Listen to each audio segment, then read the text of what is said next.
ಕೊಂಡಿದ್ದಾರೆ ಅಲ್ಲಿ ವಾರ್ ಆಗ್ತಾ ಇಲ್ಲ, ಅಲ್ಲಿ ಅಟ್ಯಾಕ್ ಆಗ್ತಿಲ್ಲ, ಸೈಲೆಂಟ್ ಆಗಿರ್ಬೋದು ಅಂತ ಖಂಡಿತವಾಗ್ಲೂ ಇಲ್ಲ. ನಿರಂತರವಾಗಿ 3-4 ವರ್ಷದಿಂದ ನಡೀತಾನೆ ಇದೆ. 2023 ಶುರುವಾಗಿರುವಂಥ ವಾರ್ ಇದು.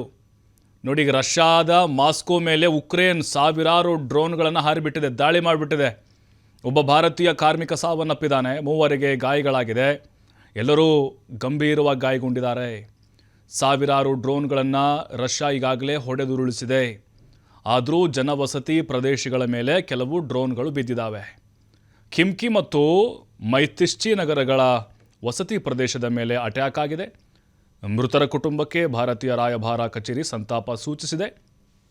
ದಾಳಿಯನ್ನು ಸಮರ್ಥಿಸಿಕೊಂಡಿದ್ದಾರೆ ಉಕ್ರೇನ್ ಅಧ್ಯಕ್ಷ ಝೆಲೆನ್ಸ್ಕಿ. ರಷ್ಯಾವು ಉಕ್ರೇನ್ ಮೇಲೆ ಇತ್ತೀಚೆಗೆ ನಡೆಸಿದಂಥ ದಾಳಿಗೆ ನಮ್ಮ ಪ್ರತೀಕಾರ ಇದು. ನಮ್ಮ ಈ ದಾಳಿ ನ್ಯಾಯಸಮ್ಮತವಾಗಿವೆ ಅಂತ ಉಕ್ರೇನ್ ಅಧ್ಯಕ್ಷ ಹೇಳ್ಕೊಂಡಿದ್ದಾರೆ.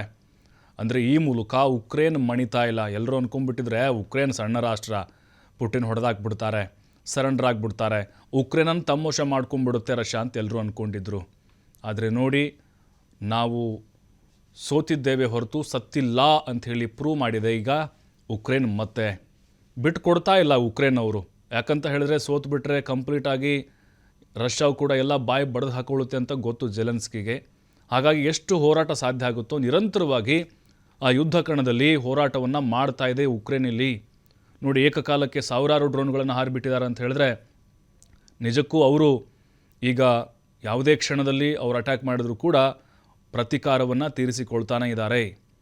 ರಷ್ಯಾದವರು ಕೂಡ ಹೊಡೆದುರುಳಿಸಿರ್ಬೋದು, ಆದರೆ ಹಿಂದೆ ಸರಿದಿಲ್ಲ ಅವರು ಈ ರಣಕಣದಿಂದ. ಮತ್ತು ಸಂದೇಶವನ್ನು ಇಡೀ ವಿಶ್ವ ಕೊಡ್ತಾ ಇದ್ದಾರೆ. ನಾವು ನೋಡ್ತಾ ಇದ್ದೀವಿ ಇರಾನ್ ಮತ್ತು ಅಮೇರಿಕದ್ದು, ಅದಿನ್ನೂ ಕೂಡ ಭಯಂಕರ.